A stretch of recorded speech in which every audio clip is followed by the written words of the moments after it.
Good afternoon, everyone. My name is Dr. Cheryl Finley. I am the inaugural director of the Atlanta University Center Art History and Curatorial Studies Collective. And I'd like to welcome Courtney R. Baker to join me today live. We're going to be discussing Envisioning Blackness, Enacting Freedom. Hello, Dr. Baker. I think my chin has been cut off. How are you doing? Trying to adjust my head. Oh. I think, yeah, that's better. Okay, here we go. So I just wanted to say welcome. It's great to see you, Dr. Baker. Happy Thursday it is. And I usually begin just by, of course, thanking the team at the AUC Art Collective, Rachel Brown and Lauren Harris. Lauren Harris, our producer of this afternoon's conversation. And also my pod here, my daughter Nora, and my dear friend Dr. Monica Dean, who is the director of the Conway Center for Innovation and Entrepreneurship at Smith College. I also just want to give a shout out to everyone who's out there on the front lines, the multiple front lines today. And just to say to you, if you don't know, if you're joining us for the first time, that the AUC Art Collective is the first and only undergraduate program in the nation, and I'll say in the world, that's designed to be a pipeline for African American students to go out and change the art world as we know it. So with that, I wanted to say thank you so much, Dr. Baker, for joining us. Thank you, Dr. You're welcome. For been doing this year and just in general art history. Dr. Baker, you were breaking up there just for a second. Can you repeat that, please? I was just thanking you for all of the work you've done. I had for all of the work that you've done. It's been I've attended a lot of things that were hosted by the Yes. So I'm just going to oh no, I do that all the time. I hit the wrong. Sorry. Okay. Thank you. Yes, I was going to say you are our staunchest supporter. One of our staunchest supporters at the AUC Art Collective. I think you've probably come to every one of the distinguished lectures that we've had throughout the academic year, and to many of the other events that we've sponsored throughout the academic year. So thank you so much for your support. It means a lot to us, and it means a lot to our students and teaching faculty. I'd like to also just share with our listeners who are out there, of those of us who are joining in on this call, just a little bit about you, and I hope you don't mind, but I'm going to read from CourtneyBaker.com. Everybody needs to have their own website. That's for your students. It's such a beautiful website too. I mean, what I love is like WordPress, backwards WordPress, right? Here I did take that photo though. You did? I love it. I think I know where it's on Wilshire Boulevard, is it? I don't know where it is, but I feel like it's on Wilshire. It's downtown. It's the Los Angeles Movie Palace. Okay. It's downtown. Yeah. All right. And so Dr. Courtney Baker is an associate professor in the Department of English at the University of California, Riverside. And I had the great pleasure of spending much of the academic year before we all got sent home with Dr. Baker in Atlanta, where she was at Emory University at the James Weldon Johnson Institute as a fellow for the year. Dr. Baker was previously an associate professor in American Studies at Occidental College, where she established the Department of Black Studies. And she's with Erica Ball. With Erica Ball. Hello, Erica, with Erica Ball. Thank you. And she's a graduate of the literature program at Duke University. She also earned her BA from Harvard University in Women's Studies.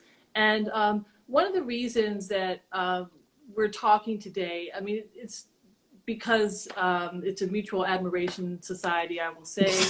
Absolutely. My sister, scholar, activist, friend, running and walking buddy.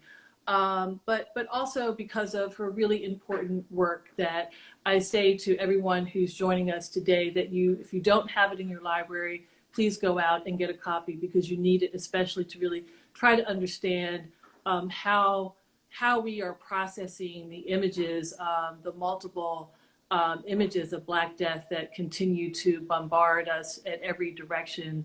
And so the title of her book is Humane Insight, Looking at Images of African American Suffering and Death. This was published in the New Black Studies series, edited by Darlene Clark-Hine and Dwight McBride by the University of Illinois Press in 2015. A paperback issue came out a couple of years ago as well. And I'd like to add that Dr. Baker is a prolific essayist. She's also, this is probably a little known fact for many of you, but she's— What are you about to say? She's also a children's book author. Oh my God. Oh, that I love about you. Come on. She had done a number of books with Scholastic early on in her career, but I think that it's a really important thing to note in your CV and the kind of work that you've done in your training, because you have the ability to talk to us all. If you can talk to Nora, if you can talk to me, you can talk across, different disciplines and also different age groups. The other thing that I will say, you are really one of the perfect models that we have out there for our students in the AUCR collective, in that you are a professor of English. Your PhD is in English. However, you are also an astute and brilliant reader of the visual image, right? And I think one of the very first times I heard you present was actually at College Art Association, which is the annual meeting of art historians, right? As opposed to, say, American Studies, where I've also heard you speak as well. So, just to give a sense of what your latitude is in terms of your scholarly breadth and your reading of images, I just wanted to share. I'm always in awe and admiration of your work, Courtney, and I thank you for taking the time. I'm honored. Oh, I keep doing that. Sorry. No, I think the button that switches the screen is really close to where you wave, and so that's anyway. Yeah. Well, thank you. I'm trying to learn, I think, especially for the Spelman students in the group. AUCY. It's AUC. Spelman, Morehouse, and Clark Atlanta, the largest HBCU consortium in. Yes. Yeah. I just want to say personally, as a Black woman in academia, and I feel very lucky to have gone to the places that I have, but also I did the work there, so I know that I deserved it. It's still really discomforting for me to hear accolades and kind things, but knowing you and your work, I know that you mean it. And so I just want to, I think some of what we're seeing these days is there have been some conversations about who's getting lifted up in this moment, whose scholarship is the foundation in terms of when we talk about defunding, when we talk about abolition. And there's a disconnect between those folks who have done that intellectual and activist labor, and sometimes a lot of the folks who are the icons and who get to take credit. And so I think I agree with you, especially, and I think we're dealing with the lag here. There's about a 1 to 3 second lag in our conversation, but I agree with you, especially when you talk about foundational work on, for example, prison abolition, and foundational work on looking at the Black body and Black images, for example, and that disconnect between this really important intellectual work that I think is work that is legible for all to understand, all to read. It happens to me all the time. But also that that when you look at the public facing voices, this is where these foundational women's voices are often not heard. So I do want to give a shout out to Sarah Kahn, who's joined us here. Hello, Sarah. and also to Ananda Cohen-Aponte. Ananda Nandi is a colleague of mine at Cornell, a new mother, and an amazing, amazing scholar. And I really look forward to having a conversation with you here during one of our lunchtime conversations too. So thank you all for joining us today. So Courtney, can I begin with a quotation that we had discussed? Yes. So speaking of foundational voices and also people that we miss, I often, think to myself, what would it be like? What would this moment that we're living, that we're experiencing, that we are fighting against, what would it be like if we had the voice of Toni Morrison with us today? And so this is from a 1975 lecture on race, a humanist view that Toni Morrison gave at Portland State. Thank you for that reference, Dr. Baker. But it was sent to me by Afrofabulous via Instagram. So thank you, Afrofabulous and Instagram. And she says, the function, and I quote here, the very serious function of racism is distraction. It keeps you from doing your work. It keeps you explaining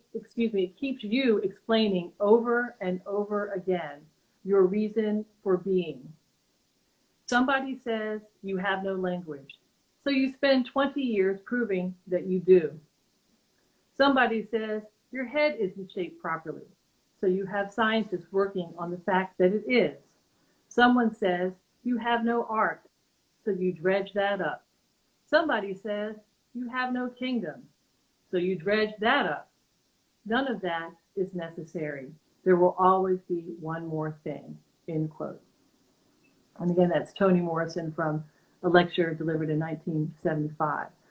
And so with that, we're going to begin our conversation. Okay. Yeah.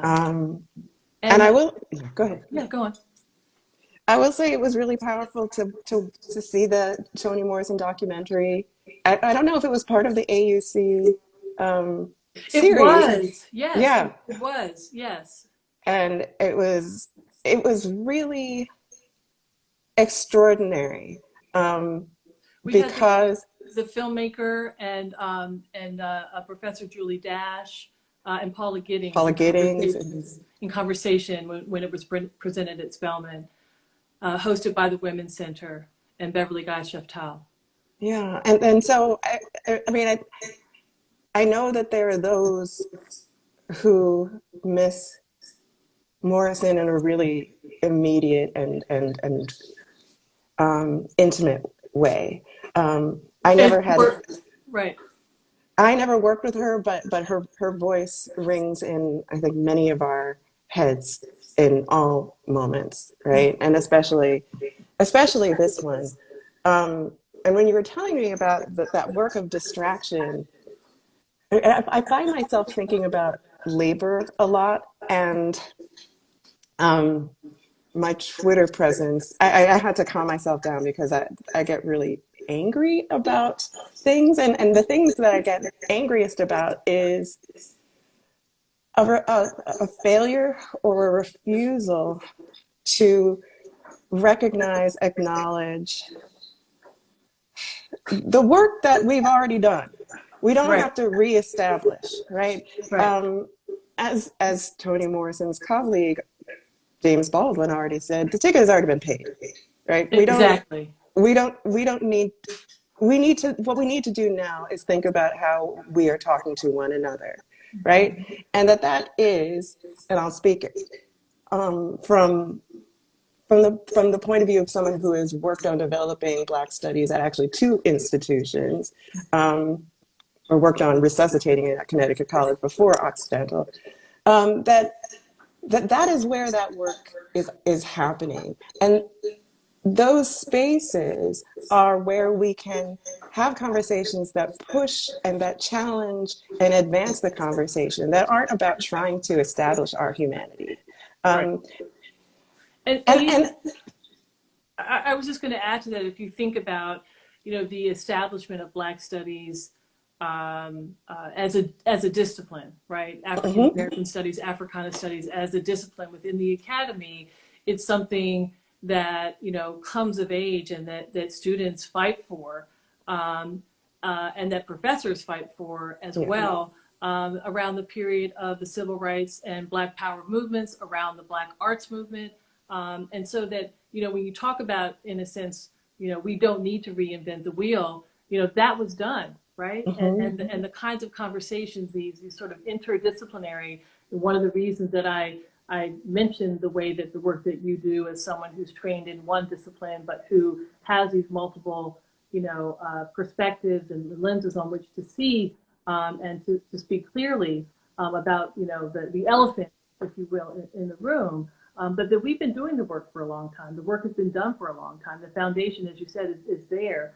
I think when you talk about this, this social media presence and also the fact of labor, or even just the labor that we are called upon to do because of the moment that we're in.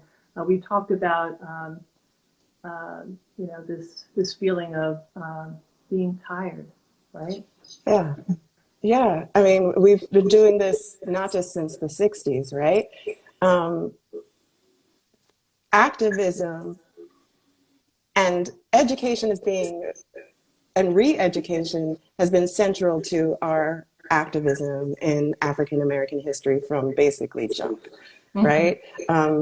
From teaching one another who we are when we've all been kidnapped from different locations, but having to learn to be able to talk to one another, to pushing back against the consistent messaging that we are incapable, to the post-emancipation,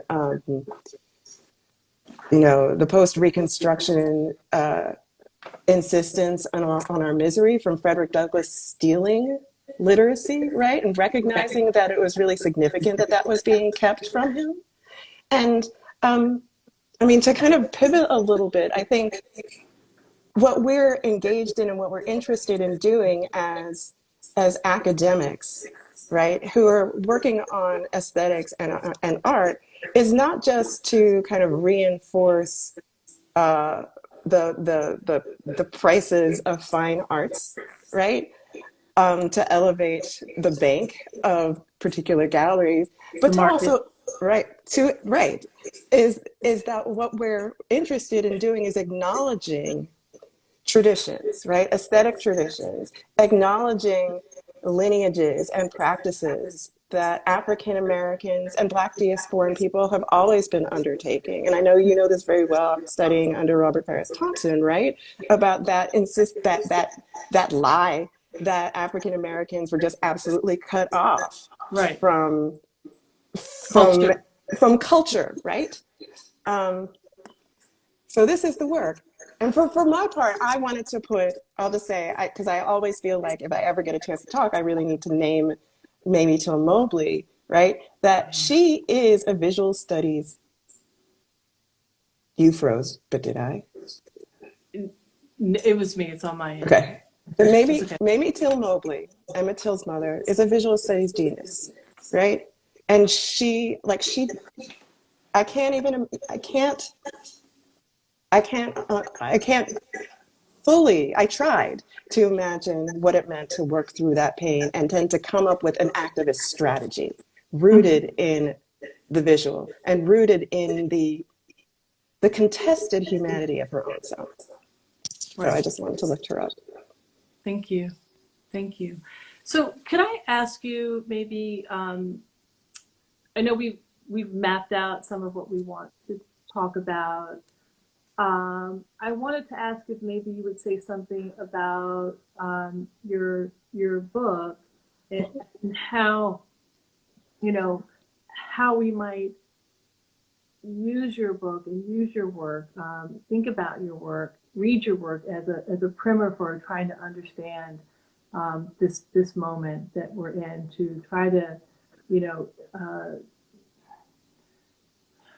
find ways of coping with the constant bombardment of these images that are not just, sometimes we talk about images as if they're still. At least sometimes in my mind, I'm thinking of the still image, the photographic image, and that's where it began for me.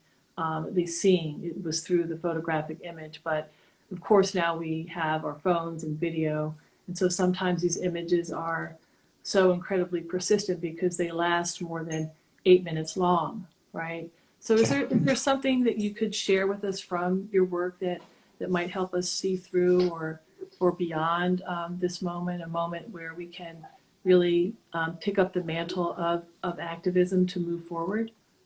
That would have been smart of me to have like my book right here, so that I could read from it. But what I will do is to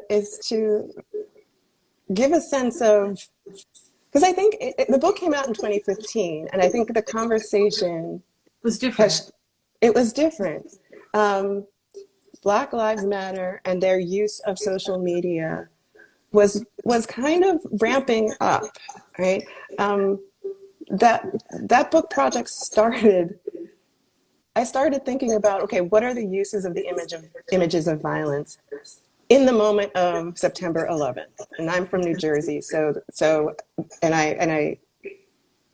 I used to commute through World Trade Center. So but I found myself not being able to look away. And I say this in the introduction. I couldn't look away from those horrible images of destruction, with this idea that there's got to be something to learn. Right. And I realized that at the same time, I was looking away from the image of Emmett Till. But even Mamie Till herself says, you have to look. Exactly. She insists that you look, that you don't look away. And so I wanted to heed that call and be responsible to her. So I think now I would use more language of a just relationality, which I know that is not my term and I can't remember who coined it, but a just Can you break that down for Yes, for me? I'm about to break I'm not gonna put on anybody else. Break it down for me.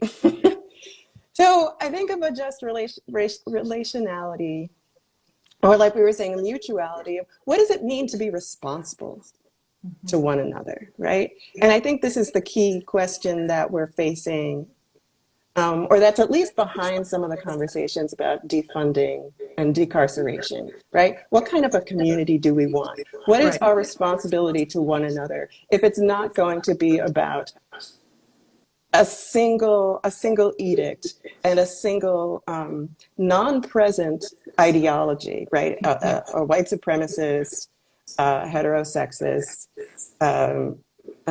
cis patriarchal idea of what a good subject and a bad subject is. And I'm not going to use the word citizen either, right? But what is it? What kind of communities do we actually want to build? And I think I bizarrely went back to Hegel because Hegel had some issues, and he really was like, so what happens, right, when you see someone is you want to kill them. And I was like, okay, I don't. So what happens if we don't assume that that's the automatic assumption? What if there are other relationships, right? What if there are other looking relations that are about human engagement and relationships and being responsible to one another that can be modeled on a mother-son or a mother-child relationship, like Mamie and Emmett Till, right? A relationship that even a museum space can orient, right? And can design for its visitors to engage with the legacy of lynching, right? Without replicating the terrorism of the lynching images. Which is what happened in the Without Sanctuary show, which, as we know, couldn't have happened without Ida B. Wells, right? And the Red Record. That's right. First, taking up those images, right, that were being circulated through the post, hand to hand, that were meant to terrorize, to reaffirm, as Sean Michelle Smith writes, to reconsolidate white supremacy. And to instead turn them, and the NAACP and Ida B. Wells did this, to turn them into indictments of white supremacy and white violence, right? So I didn't, No, go on, sorry. So my book was trying to historicize all of this, going back to 1834 and thinking about that desire to see Black pain as, well, maybe we can use this as a leverage to get free. Mm-hmm. So I looked at the abolition movement, um, the anti-lynching movement, the case of Emmett Till, which many identify as the origins of the modern civil rights movement. And then the last thing I looked at it was Hurricane Katrina, and that particular. I also looked at the civil rights movement and Birmingham and Selma Bridge, right? Well, I always start with. I mean, I feel like we could go back to the NAACP anti-lynching campaign as the modern civil rights movement. Actually, Yeah. We really, really could. Whether it's beginning with Ida B. Wells or whether it's looking at, the Red Summer of 1919. But I frequently go back to, and this is a different kind of image, but it's still an image that we may all be able to sort of pull out of our collective memory, but the image of Marian Anderson on the steps of the Lincoln Memorial because she was denied the chance to perform at DAR, Daughters of the American Revolution, Constitution Hall in Washington, D.C. She takes it out to the public realm instead and establishes that site of the National Mall and the Lincoln Memorial as a site of where we can protest. So, of course, we know where we end up in 1963. Right. But I'm sorry, go on. No, there's something really profound there about Black people taking up and occupying public space, right? Whether it's for a performance or it's for an action, and I would say that there's a link, right? Yeah. Whether it's for an operatic performance or if it's for very consciously a protest, right? So can I just say one thing? There's a question here. Can I ask you, could you post your question in the question function? Because it just went away, so I can't see it anymore. But if you could please, if you have questions, if you can post them in the question function, we'll try to get to them there. So I think I saw it, and I would let me just say, because another thing that I don't think was fully available to me in the moment of my writing, but that I did want to turn to was that looking at images of Black suffering and death, there's not a singular declaration that I think we can make, because I think it's really, really necessary that we talk about circulation, right? That we talk about the medium, that we talk about who's in control of the media, right? And I think a lot of the pushback, the upset that we're seeing, particularly with the circulation, with the repeated imagery of Black people being killed, whether it's by it police. has to do who's in control of circulating the images. In the same way, I think it goes back to the work that you did in your book by looking at the work of Ida B. Wells and the NAACP and the strategic use and the strategic circulation that they played upon of these images, these brutal images of lynching victims. It also makes me think about, too, a piece that I know we both read by Samantha Shepard that was recently in the Atlantic, looking at, in film, the depictions of protest and the way in which there's a narrative, and we've heard this popular narrative already with the current protests ongoing, a narrative about rioting and how we need to look out for property damage and what's the cost of the property damage after, for example, the 1992 riots after Rodney King, when there's never a question about what's the cost of our lives, the cost of Black life, the cost to the people who've actually been murdered or maimed or publicly tortured. And this is a really, really, really great piece to read. I would recommend everyone to look at it in the Atlantic by Samantha Shepard, a colleague of mine at Cornell in performance and media studies. So I just wanted, we had, I only have like 30 minutes. I know. So we had a lot of things we wanted to talk about. And I wanted to ask you, Dr. Baker, if you could please maybe say a little bit about your next project. You talked about the image and the word, the image and the verb to be, that's part of your next project, which I think you all should sit tight with us. This is really an exciting project to think about, sort of the existential question of humanity, and especially of Black humanity. Yeah, and I'll try to be brief, but I have pictures. I'm Yay! excited. So my next project is tentatively titled The Tyranny of Realism, and it's focusing on film, historical representations of Black historical figures. And what I really want to do is conduct, in line with folks like Samantha Shepard and Raquel Gates and Kristen Warner and a lot of my other great colleagues who are doing Black film studies, but somehow never get invited to comment on Black film because there's an assumption that if it's a Black film, even if it's not a documentary, it's still somehow a social commentary on Black reality. And so I want to lift up the art, lift up the labor of art makers and film workers.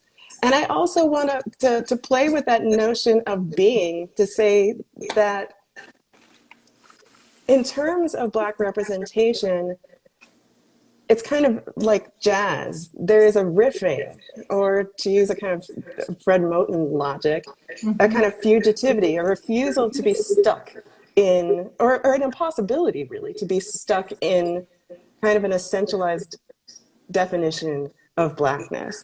And when I started investigating and really thinking about that like, what does it mean to be Black? I looked into the archives. I love the archives. And We love the archives too. And some really conspicuous Black activist works came to mind, like Josiah Wedgewood's 18th century abolitionist plaque, British white abolitionists who made these in different formats. You could have a whole tea set, and raised money for the abolitionist cause across on both. So it's an image from 1790 that was made by a modeler for Josiah Wedgewood of the Wedgewood pottery fame in England, and this is a small medallion. So it's probably about, like, it's about this size. I don't know. Yeah, like you could wear it. You can see the loop on the top. You could wear it. Right. So you wear it around your neck. And Wedgewood was a member of the Society for Effecting the Abolition of the Slave Trade, and encircled by this man who's on bended knee. He's you chained. can't quite see it. And I think you can see it. You're holding it very well. Thank you. He's chained at his wrists and his ankles, and he's encircled with the words that say, "Am I not a man and a brother?" There was a later version of a woman who is a bare-breasted woman, and he wears only a loincloth. She only wears a loincloth as well, and hers says, "Am I not a woman and a sister?" So that the women who were taking up the mantle of abolitionism would have used that as well. And this is an object, as you said, Courtney, that is a material object. It was encircled in gold, so there were different ways that the abolitionists would make it for different levels of society. They sent a packet of them to people like Benjamin Franklin here in the United States, and to other abolitionist societies in the United States in the 1790s. I know that we have at the wonderful, wonderful AUC Woodruff Library a real, like, small version from the Thomas Clarkson collection, which is totally amazing. But I feel like I'm going on too long about that. You were going to say something. No, this is we have archive fever. We're like, yeah. So also in the archive, right? So that word, "am I not," right? The question, right, is, am I, right? And it's presuming, it's demanding an answer, right? And the answer that was given, actually, if you go back to the image, if you look at the image, is if you convert to Christianity, and then, because that's part of the way when we read this image, sort of art historically speaking, it's usually the answer is, if you convert to Christianity, maybe we'll consider granting you your freedom. Maybe we'll consider granting you your humanity. right? Right. Right. And the figuration as a humble supplicant was really essential, right? This is Right. not, this is a quiet demand. And this is also a white maker, right? A white English maker. Slightly different, but still resonating with the abolitionist cause is this incredible carte de visite, right? Right. Of And, Sojourner Truth, and she says, I sell the shadow to support the substance. right? I think just even in that phrase, there's something really brilliant, a brilliant canniness about the work of the image and how the work of representation, of visual representation, is connected to but is not identical to the daily existence of Black people, right? So, and this is also a woman who was herself enslaved, who self-emancipated, Mm-hmm. and so, and had children sold away, and so who is aware of the implications of selling, of buying and selling, and Right. trading in Black flesh, right? Right. But in this case, she's in control, right, of the image. Right. And she's also, I think, acutely aware of when you think of the you know the words that frame that image. I sell the shadow to support the substance. She's acutely aware of the function of photography, of Right, the pervasiveness of photography in the mid 19th century, and how she can use photography as a tool in the same way that, for a Wedgwood or an abolitionist working in the 18th century, that something quite small, but that could be, worn at tea or could be part of a right. snuff set, that it's going to have a certain visibility and circulation that will encourage others to ask questions and perhaps support the movement. Mm-hmm. Yeah. Um, and also, she's producing these in around the same time that Frederick Douglass is as well, right? And Exactly. there's Frederick Douglass, the most photographed man of the 19th century, the most photographed man of the 19th century, right? So we've always, African Americans have always understood the importance of the Mm-hmm. image. Fast forwarding a whole lot, but also on this idea of the importance of being to Blackness is the Memphis sanitation workers protest and this iconic photograph by Ernest Ernest, Withers, who you discussed. I can't remember who you were in conversation with, but I really appreciated how you wrestled. that was with Lee. That was with It Dr. was with Lee. I was like, Richard. I knew Yeah, there was a reason I loved that conversation. yeah. Right? Wrestled with his legacy, Mm-hmm. right? Um, and right, the insistence and the radical act of just asserting I am a man, Right. right? That even the simplest phrase can be so disruptive, right? And it kind of points back to the Morrison quotation that you opened up with, right? The way that racism is distraction from the fact of who they are, right? Right. Right? And I think the other thing that's so powerful about that image is the way that Withers staged it. This is during a public action, a strike, right? A labor action. They're striking, and that it's not just one man saying I am a man, but it's a multitude of men asserting their humanity, and it's that multitude and multiplicity, again, that I think has a lot to do with the way that images are circulated, that it really increases the impact and the power, of that image. I also think too, though, Dr. Baker, about the material aspect of not just Withers' photograph, but also those placards themselves. Yeah. And getting back to a comment that you made earlier, when we began about the monetization of our struggle, right? And that we know that there are examples of these placards that still exist from 1955 Mm-hmm. that come up at the African Americana auctions and elsewhere all of the time. So thinking about that monetization of our struggle. But I think you were going to show us another artist who's I am, but I also want to I just want to tell every Black person who's listening, save your stuff. Yes. Like we are, this sounds, there's still a trade in Blackness and in Black flesh from which we are not benefiting. Mm-hmm. And that we are not seeing the proceeds. I mean, that basically describes the music industry. That Right. describes a lot of the art. That basically describes industry.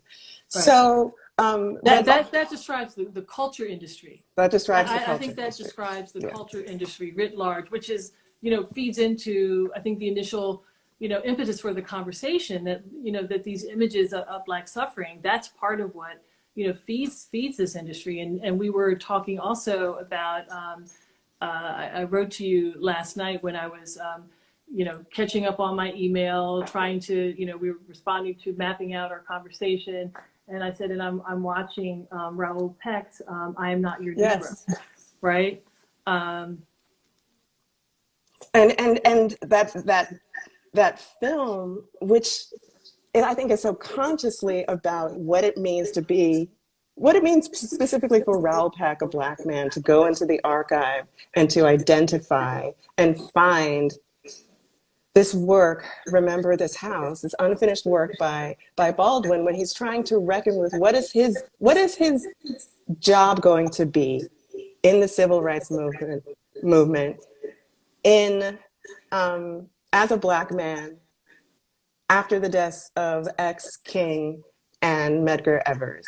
Mm-hmm. And he just decides he's going to be a witness, and he is going to bear witness, and he's also drawing upon his Christian upbringing, right? He's going to bear witness through his writing, right? And so, and that he can't, live the life of Riley in Paris or in Europe to do that he has to be back in the United States. He's got to be here, that if there's something about where, again, getting back to, I'm always going in and out of English and Spanish, but ser, to be, right? Back to be. That he has to be here in order to do that work. Yeah. Yeah. Should we keep going with that? I know I don't want us to miss out on any questions, but let's shout out Hank. I think we need to. Yeah, I want to finish with the images that we were. Okay, so this is Hank Willis Thomas's, what is that date? 2009. Fairly recent reconsideration of the I Am posters, right? And Hank is just somebody who I feel like his work is always pitch perfect. He just hits so many notes. I mean, every one of these placards that he's produced just hits, right? They're philosophical. He manages to underscore the profound philosophical claim, right? So that's the other part, right? This is Cartesian logic, but with a Black framing, right? Yeah. I think, therefore I am. How about I am because I am, right? That's and right. You just need to know that. Like, that's the African American version of it. Yeah. So I just really appreciate. Can you hold it up just a little bit more? Yeah, because there's so many pieces. I love so many of these pieces. But I really love that it ends with the sacred I am, amen. Mm-hmm. I mean, it ends depending on in which direction you're reading it. Right, if you're going left to right and around, yeah, definitely. Thank you so much for printing these reverse, Courtney, so that in the technology of IG Live we can actually read them. Thank you. You're so welcome. It's my pleasure. Yeah. There's one more image that I printed out in reverse that everyone can see, and it's one that prompted my book, because it's related to the Elizabeth Alexander quotation that I sent to you. That really speaks to. Would you be able to read? Yes, I can. I will. So this is part of where she gets the title for the essay. This is the piece by a Black woman, Pat Ward Williams. Oh, yes. Yes. So Pat Ward Williams, a photo artist, a really important photo text artist, particularly I think at a really high point in the mid-1980s. This is her accused blowtorch padlock from it looks like 86. Yes. Yeah, 1986. So may I read it now? Yes, please. So this is from Elizabeth Alexander. She says, quote, "White men have been the primary stagers and consumers of the historical spectacles I have mentioned. But in one way or another, Black people also have been forging a traumatized collective historical memory, which is re-invoked at contemporary sites of conflict," end quote. Thank you. Now, what that sentence really did for me was to reinforce that, even to go back to the industry, right? And many of us can only afford to consume mass culture, Mm-hmm. but that doesn't mean that we're not doing what we need to do with it for us, right? Just like Ida B. Wells, when confronted with these images that were meant to terrorize her, managed to come up with a strategy, like Mamie Till Mobley, developed a strategy to make those images speak in a different way. Mm-hmm. And I think that's incredibly empowering. That's about labor. That's about a critical eye, right? And yeah, and I think that is something I think that we can carry forward. We can't rely on these industrial forms, right? I don't think we can necessarily rely on, watch them cut us off, Facebook or Twitter, right, to advocate for us, even though they've sent very lovely Black Lives Matters notes. But it really is up to us, right? I mean, that's the hip hop logic, right? Mm-hmm. You can take the mass cultural form and then you can remix it and you can rap over it and you can say something. Right. And you need to do all of those things to really take it back. Yeah. Right? And it's something that curators do too, right? Oh, completely. Completely. Yeah. I wanted to ask if we could maybe talk a little bit about labor. We've kind of skirted around it just a little bit, but about, we had talked about sort of acknowledging the kind of labor that, I think the kind of labor that we do all of the time, but the extreme pressures and stresses of labor in these moments and times of crisis for artists, for critics, for foundational thinkers, for intellectuals, especially in the humanities. And in watching Raoul Peck's "Am I Not Your," I'm sorry, "Am I Not Your Negro?" I am not your Negro. We're clear on this. I am not your Negro. I'm not. Last night, though, but in watching it, resoundingly, I kept hearing him say, Baldwin, that is, in this documentary footage, and he's saying this, in a television interview around the time of the March on Washington with Sidney Poitier and Charlton Heston and others on the stage. He's saying it in other interviews. I'm tired. I am tired. And you said, no, but we talked about that because we actually went off on our own riff about, about the exhaustion, about the labor. Many of us, I think many people thought, okay, well, you're going to be sheltering in place at home. You can do whatever you want to at home. You'll go take your calls whenever. But, I know, we all have these 12 hours, 13, 14-hour days where you're in front of a camera, you're doing things. I was, up finally getting to my email, at 10:30, 11 o'clock at night. And so, but one of the things that you said is, about this is thinking about, about rest. Yeah. And, the power of rest.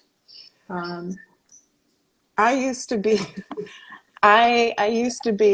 call myself a chronic and embarrassing napper because I love naps.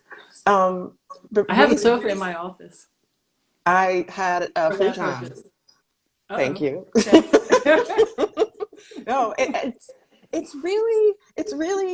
it's really real. And I thank the artist and the NAP bishop, Tricia Hersey, Yes. and her NAP ministry. And she I learned more about her practice through the wonderful Latanya Autry, who invented museums, a co-inventor of the Museums Are Not Neutral movement. Yes. Thinking about napping. Shout out to Atlanta. Shout out to Atlanta all the time, the center of the earth. Thinking about napping as a form of resistance, thinking about resting as a form of resistance. I mean, Bishop Hershey, the nap bishop, really took me out by reminding me and all of her congregants, right, that capitalism and white supremacy and heteropatriarchy and homophobia is a grind, right? And it's Getting back to Toni Morrison and the distraction. It's right? a distraction. This is not how we are supposed to live. Remember when 45 was first elected, people kept tweeting, "Remember, this is not normal."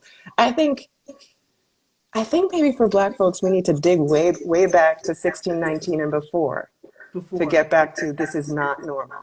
None of this has been normal. Right. This is no way to live. And I think.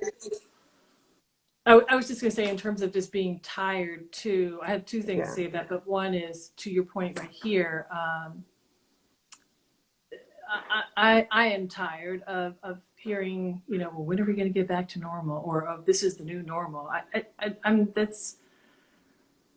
don't want to hear that. I don't want to hear that anymore. We're in the process of revolutionizing and reinventing and changing, and it's not going to be.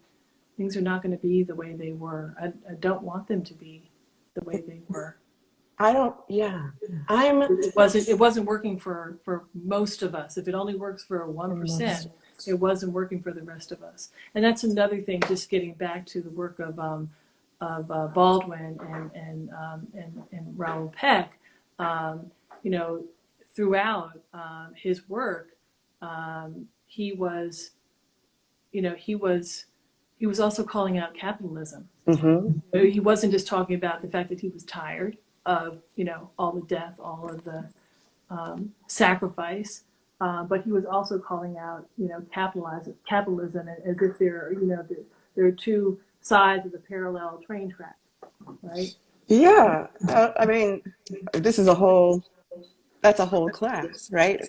But whiteness, and as a consequence, Blackness, but also white supremacy, only exist in order to exploit the labor of some for the benefit of others, and also to justify the exploitation of some white people, because at least they get to say they're not Black. Right. And not just white folks, but other people of color. They get to say that they're not Black, right? So resting, so acknowledging the tiredness, right? I think that's resonating in a different way. One of the things that I said was, I remember hearing people say, "Don't ever say that Rosa Parks was tired," and I'm like, I get that. Because she's not like, "Oh, I had a long day." It's like, no, she's had a long ass life, right? And she is just over it, right? She's an activist. She's a committed activist. That kind of tired, I think, is resonating with a lot of folks who are on edge, right? On the very edge of being well. In all kinds of respects, right? On the edge of being alive, on the edge of homelessness. Like, I usually live in LA, and I love living there, to be confronted with exactly where we're going if we're not going to really dig in and change things in terms of the environment, in terms of over policing, in terms of giving people the dignified lives that they deserve to live. Right. I just want to be a timekeeper for Yeah. you. So we have approximately 5 minutes left. Okay. I didn't want what you were saying, which was so important, to seemingly fall on deaf ears. I'm sorry, I didn't mean to cut you off that way. You didn't. But I read, and I cannot remember where this is right now, but Achille Membe published a piece recently. I'm sorry, I don't remember where it is. I've got to go through my feed to find it. But that, really talked about this ontological problem as one that I think has been, in some circles, been thought about, been considered, been fought for a long time, especially with regards to, re-envisioning, reimagining a world order that that also considers, and this is kind of going back to, this phrase that we've heard far too often, I cannot breathe, I can't breathe. So that it's a way in which we can talk about, this moment wherein we actually can control, or we should be, we can control the environment in which we live, with resources, but thinking about, different kinds of shifts in the world order that have to do with making it possible to take a breath. Yes. And I think about that somewhat in terms, because I also want to really speak to your program and to the students, right? And how to be responsible to them and their needs, and not kind of haze the up and coming legendary children, Right. to have to be exhausted like our elders and like we're trying not to be. Exactly. Right? And so what I appreciate about, curation means care. And I think that part of what you guys are doing and building at the AUC Art Collective is a community of care and livable conditions for Black artists, Black art practitioners, and Black curators, and just arts workers and culture workers. And that is so important. That is so important, because we cannot rely on the industries You're as they absolutely exist. right, Dr. Baker. Thank you so much. Thank you. Thank you. Yeah. So there is this one question, which is the only question we've had all day. Do you mind if we try to get to it quickly? Sure. Yeah. Oh, And hold on. Okay. economic Well, change. yeah. Okay. Here's the one that just came up. How can we get institutions and corporations to fund economic change for Black communities? That's one question. That's a very big question. Do we give up? Is the follow-up question? Oh. No. No, we definitely don't give up. We don't give up, but I appreciate that that's a tricky question, and I have a fear we're going to get cut off. I am still trying to figure out what we need to do. But I think it's for all of us who have to look at ourselves and to recognize what relative power that we have. Right. And to try to do something with that.